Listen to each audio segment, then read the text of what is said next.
Hi, I'm Mickey. And I'm Ryan. And this is Hiseerie.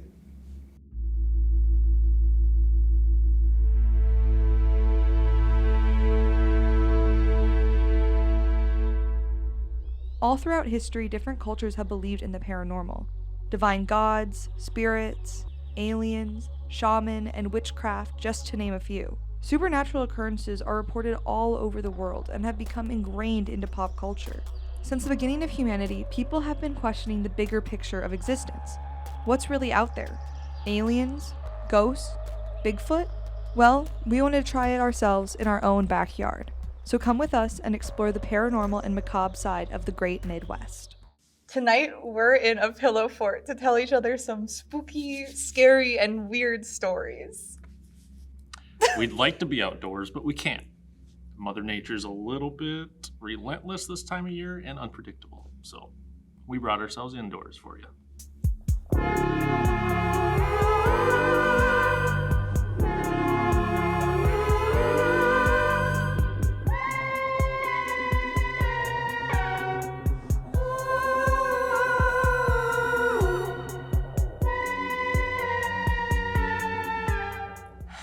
Things may get spooky again, people.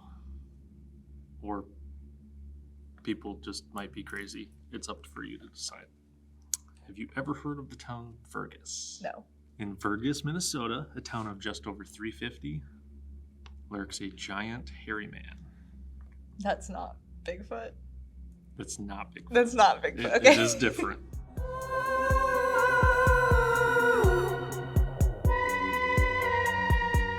Again, you're going to have to decide. I really don't know how to feel about this one after I read it. Based one. Yeah. I mean, technically they all should be. Yeah. With cryptids. The Hibbing one, That's just apparently that one actually happened, so I don't know. During the 1960s, rumors started to spread that there was an 8-foot tall humanoid creature that was stalking through the woods. It was said to have long hair, which makes sense given the name. What if it was just a bald, like a bald cat, and they were like, hairy man, haha. Like, you know when like people get the nicknames like, oh, like tiny? Because it's it's like hairy man. But he is said to have reddish brown and blackish hair in color. I think it's more of a dark brown. So Bigfoot. Possibly. Okay. Again, in the end, it's totally up for you to decide. Okay.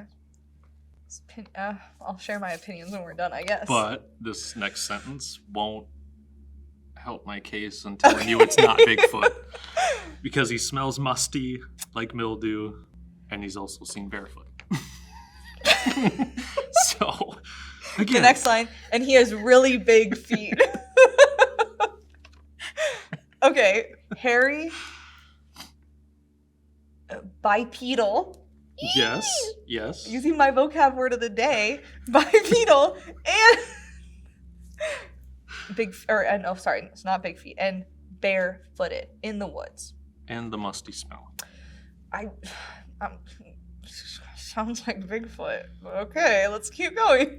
The cryptid got a lot of traction during the 1970s, and eventually the sightings dwindled by the late 80s. During the time in the spotlight, however, many unexplained animal and human deaths would attribute to the violent nature. Okay. Unlike Bigfoot and Sasquatch beliefs, the hairy man is distinctly human-like with beast qualities. I don't know if that makes it better or worse, but okay. I mean, it makes it less Bigfoot, because Bigfoot, his face is... I would say he's more beast-like with some human-like qualities. But it is also said he's very malevolent towards humans, unlike Bigfoot. Oh yeah, I guess Bigfoot's not really known for, attacking people. No, but there is a story back in the day where a family of Bigfoots, kidnapped a guy. The hairless baby needed help, and that's what they saw. That's so... Sorry. I wonder if they think of humans like that. They're just like, dang, they're so naked. And they're so helpless and small. That's all I'm going to picture is a 9-foot Sasquatch holding a 6-foot man.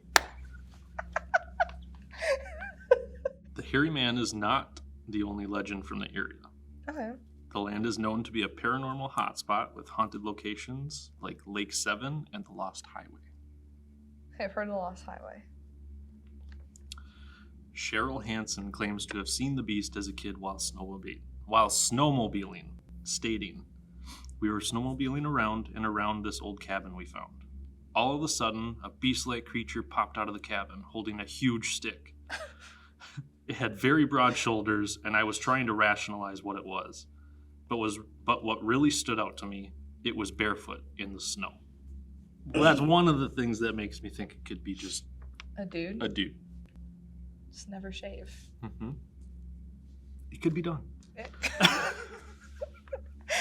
I could make myself Bigfoot. But here's where things get a little confusing. Okay. Because I don't know the speed at which they were traveling. Okay. But the hairy man was able to chase and keep up with the group, even with them riding on snowmobiles. Oh, heck no. He's also recorded jumping on cars, smashing windows, and throwing heavy rocks at passing vehicles. Okay, were the cars that he was jumping on moving? It does not say. Okay, because if they were moving, then I'm leaning towards not human.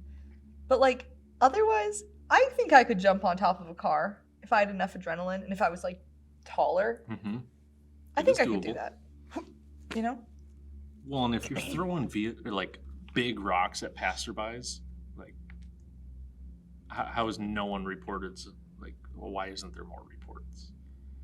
Does it just look like some dude throwing a rock? Yeah. Does it look like a beast? Do you not see I would it? report if someone threw Is a it coming giant from rock. the trees? If a man is throwing a boulder at my car while I'm driving by, I'm calling the police. That's what I mean. Like, during the 70s, the area saw disappearances of transient and homeless people that locals believed could even be connected to the legend.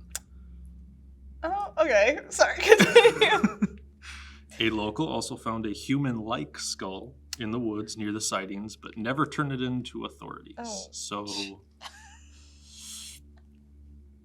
you really have to go by someone else's hearsay. It's what human-like. Like, does he think it's the creature, or does he think it's a person? Well, if you turn it to the authorities, they would know. This is why if you find a weird body part in the woods, people, turn it in. If there's any question, don't touch it. Actually, yeah, first of all, if don't any touch question, just don't risk it. Call the non-emergency number. Yeah, I think there's like a humanish skull in the woods. Yeah, they will come out. I promise. You're not gonna ignore it. Speaking from experience? No. Okay. I'm not found a dead body yet. I feel like one day I will. Time will tell. Next season, we're both like, we found a dead body. Which I should have joked about because we go in the woods for the show. So. I was thinking, next on our true crime segment, it's us! Don't grab human remains with your hands. Please. Please. First of all, for your own safety. Second of all, because then you just ruined any evidence. Well, that, and just have respect for the dead people. Have some decorum. Seriously. Possible human remains, disappearances, and they're like, it sounds like it could be related. Who needs to check it out? They're gone.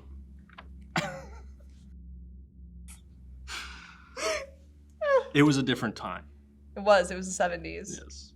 Many people believe that the hairy man was in fact real, but instead a character from folklore. He was just an old hermit who wanted to keep people and kids off his land. Yeah, I'm kind of okay. Because there's so much like, it's not Bigfoot. I feel like it is just It like, kind of feels like Bigfoot. Like, well, I feel like I'm gonna be honest. I think it's like a murderer. Like 8 feet. That's the one thing that gets me. And you can keep up with a snowmobile in the snow. Okay, that one. If you're running through but she was a kid, so she could have just been like exaggerating it in her mind. The 8 feet. And I guess like it multiple... doesn't say how long they ran. Because back in the day, not anymore. Back in the day, I probably could have run 15 to 18 miles an hour for a 100-yard dash, maybe a 200-yard dash. But after that, there's no way I could keep it. But like more than the kids said that it was 8 feet, and like. But would they have understood size reference too? If you see something coming at you, you're just like, oh, it was big. I don't know. It was big. Yeah. It's like the fact that, but like, okay, even if it wasn't, like, I feel like when people start dying and disappearing, I would start being like, maybe we should think about this more. Yes. Maybe we should investigate this. But maybe I'm crazy for that. Yeah, I feel like they should have investigated. Oh, they totally should have investigated.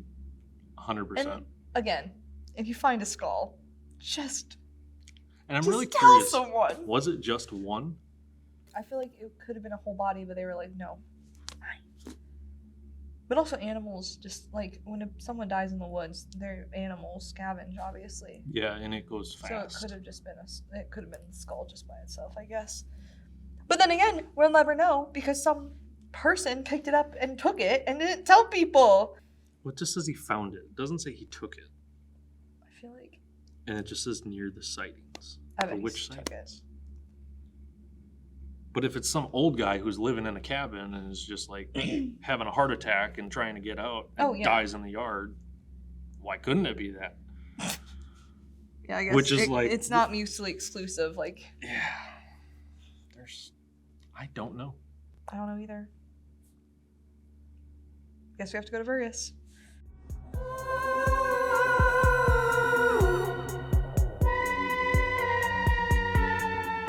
Okay. So, technically, this is two separate stories. But I think it's just one. And that'll explain itself later. But okay. I'm going to say, it's a debate. It's a debate. So, what's the first thing you think of when you think of Iowa? Corn, pigs, farms. Corn, pig, farm. Exactly. And I think of the Hawkeyes and the Villisca. Because we were there. So, Villisca, that's Melbourne. what I consider in Iowa. But for cryptozoologists, Iowa is a hot spot for dragons. Like Game of Thrones, like dragons. Fantasy, what we would see in like fantasy for the movies most part, or fictional. I guess that's stories. kind of part of it. Is it like depends on like why this is technically two stories, but it's like dragon sightings in Iowa are not localized to one place and one type, which is crazy to me. It's like Iowa's pretty close to us, so I'm like, where are our dragons? Like, maybe we're too cold. All right, so there's a town called Burlington, and it's like where the dragons are like the most reported is within Burlington. Like currently or past? Both. Oh, okay. So a number of Burlington, Iowa residents have reported seeing several Iowa dragons. At once or just different times? Both. So there's more than one? Okay. Yes. That's very important, actually. There is definitely more than one. Okay. And this is like within recent years and also historically, which is like, which I think gives it more credibility is the fact that like they aren't reported just in like the 1890s or the 1950s or 2000s. Like it's been consistent-ish. Okay. So according to 2 eyewitness reports, the dragons had a snake-like body with brown skin and a wingspan of around 30 feet. Yeah, not small. Oh my gosh. So the dragon's head looked like that of a seahorse, and it had a really skinny tail. Freaky. So no arms or legs, just slender body. Yeah, I mean, it didn't specify that, but I feel like dragons normally have tiny little arms. I don't know. I've never seen one. But in another recent case, a witness named Megan, don't know her last name, said that while driving, this was like 2005, so 20 years ago, which is recent for cryptid sightings, I feel like. Anyway, sorry. So Megan, in 2005, she and her husband witnessed a flying dragon on the streets of Burlington in the middle of the night. So they were just like driving through the town, and we're like, do you see that? Like, is that... They said that they watched it slither through the sky until it flew a little bit higher and then out of sight eventually. Slithered through the sky? So it's the same idea of like a snake. Like both of these. There's more sightings and these are the ones I picked out. But so it's like consistently seen as, which is serpent-like. Nasty as heck. Don't want to see that. Interesting. She described the dragon as being 10 feet long, or a 10-foot long snake-like creature with bat-like wings and a head similar to that of a seahorse. And So there's same, the seahorse reference. yeah. Which at first I was like, okay, like she just heard the other one because seahorse is not a common animal. But then I thought about it and I was like, but seahorses have a very distinct face. Yep. So I was like, okay, never mind, I'll shut up. And so these were far from the only or first dragon sightings in the state, and they go back all the way to the 1800s. There's been reports and newspaper articles about dragons like consistently throughout Iowa's history, which is really funny. I like opening the morning paper and it's like, oh, another dragon over town today.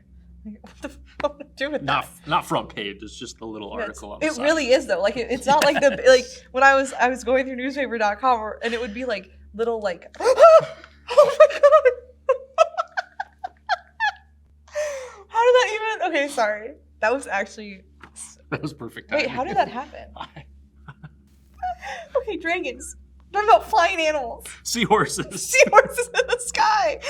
Mass hysteria. Yes. Okay, so the Bedford Times Independent, which is from Bedford, Iowa, fun fact, covered Lee Corridor's encounter with a flying serpent on August 11th, 1887. And I would like to preface that this was not front page. Like, this is, as you were saying, it was like on like a classified type of little thing. That's crazy. So it wasn't a huge, it was a big enough deal where it's in the paper, but it's not a big enough deal where it's like. Right, breaking news. Yeah. And it's a smaller paper, so it's not like they had that big of news going on. Like, new general store. Oh, by the way, flying serpent. You might get chased on the way here by a flying serpent seahorse.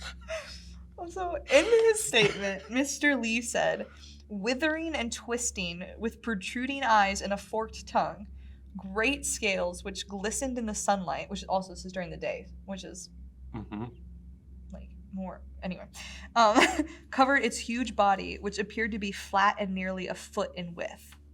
Mr. Lee had reported that the dragon had crashed into his cornfield, and he watched in astonishment until the dragon eventually regained its senses and flew back into the sky. So, like, he definitely would have been close enough to get a very good look. Yeah. And it was the 1890s or 1880s, so there wasn't like photos or I guess. Right. Then a few years later in 1890, there were several reports made in Independence, Iowa, of a creature with wings, a monstrous head with horns, and a mouth like an alligator's. And that one was described as being green and scaled.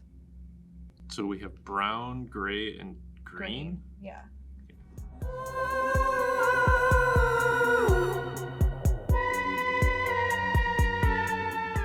Now that we've gotten the historical references of dragons in Iowa, the biggest cryptid in Iowa is the Van Meter visitor. And I don't understand why they're kept separately, but like people do not equate the Van Meter visitor with a dragon, but we'll get into it. But I'm like, it's like the whole Bigfoot hairy man situation. Like, are we really pulling these apart? And I think it adds, if like you count the Van Meter visitor within the realm of dragons, I feel like it adds more credibility to that. So the Van Meter visitor is a beast with large bat-like wings. Okay. Which I'm like, so dragon. All the depictions I've seen of a dragon, yes. Yeah. Regardless. Van Meter is a small town outside of Des Moines. In 1903, so also the same rough time period, many highly respected residents, which is crucial to understand, reported seeing the same creature in their town over the course of 5 nights in September and October. So this creature was described as a 9 foot tall, so also the same relative size. Right. Like it's like, that's why I'm like, guys, come on, like, put 2 and 2 together, whatever. 9 feet tall with bat wings and a horrendous stench. Gross. Most notably, in my opinion, is that it could shoot bolts of light from its forehead or from its horns, depending on your report. So on the first night, the creature was seen flying over building tops. The second night, a doctor and a bank cashier, I don't know if that's even the right name, a bank attendant, came forward with their sightings. So like we're getting to like respectable individuals in the community. The third night, the visitor was spotted sitting atop a telephone pole And then another witness said that it was hopping like a kangaroo across structures. Like from a house building to to building? Yeah. Oh my gosh. Mm-mm. And this thing must not be that heavy if a telephone pole can hold its weight. Yeah. I mean, if it's I would think 10 feet and anyways. skinny. And if it's like a bird hollow bone. Yeah. I would I mean, if it flies, right?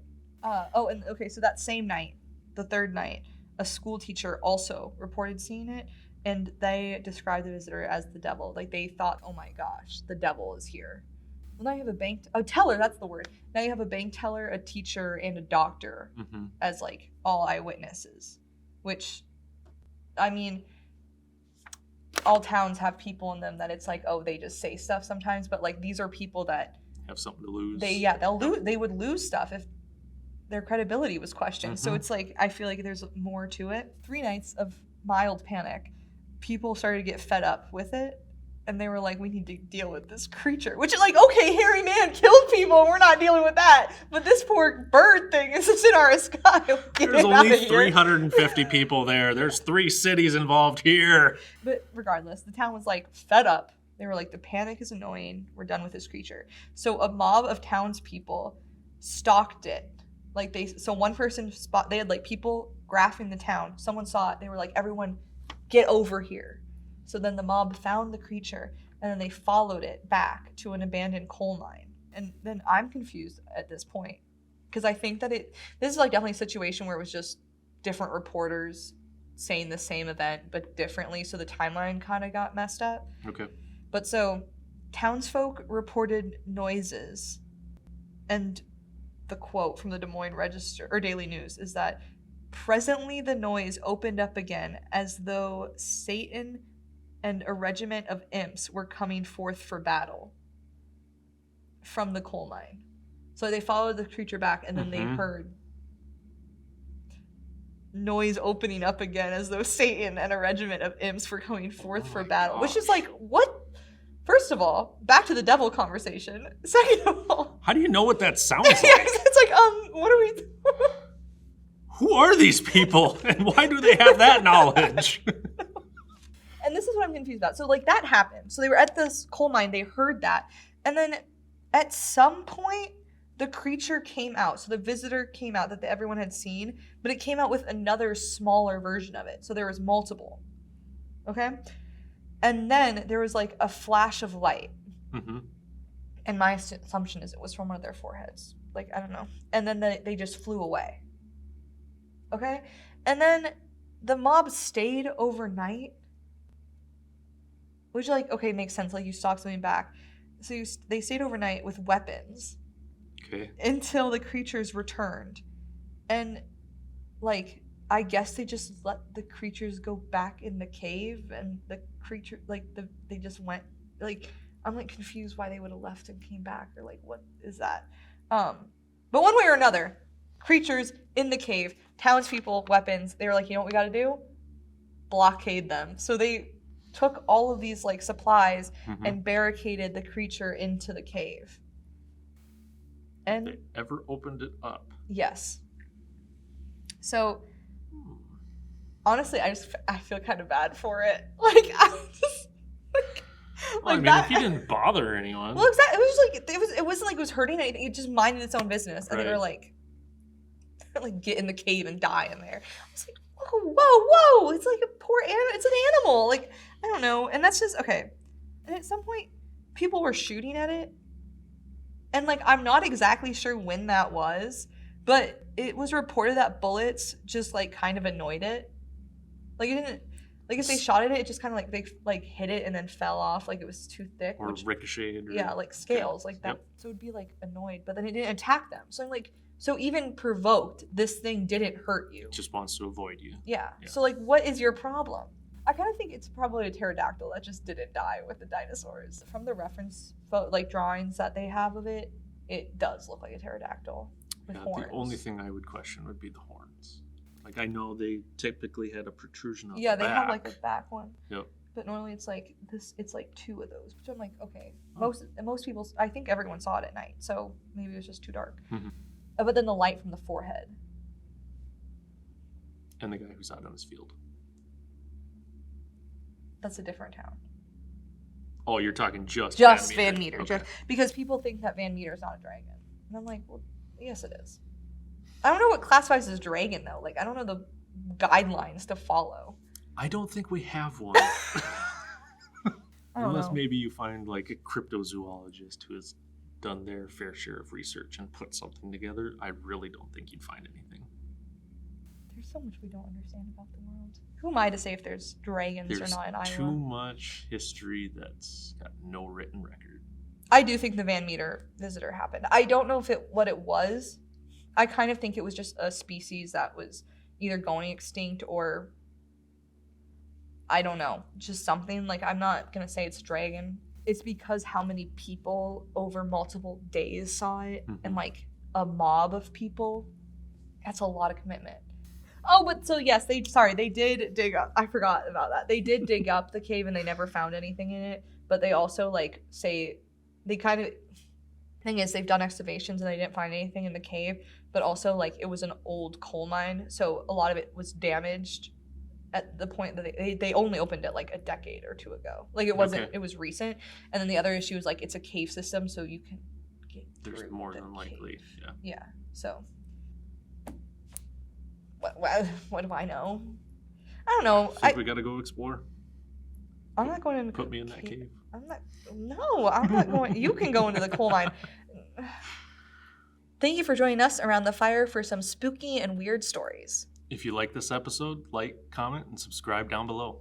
If you want to support Hiseerie and our PBS station, you can find behind-the-scenes content and full-length investigations on our Patreon at patreon.com/Hiseerie.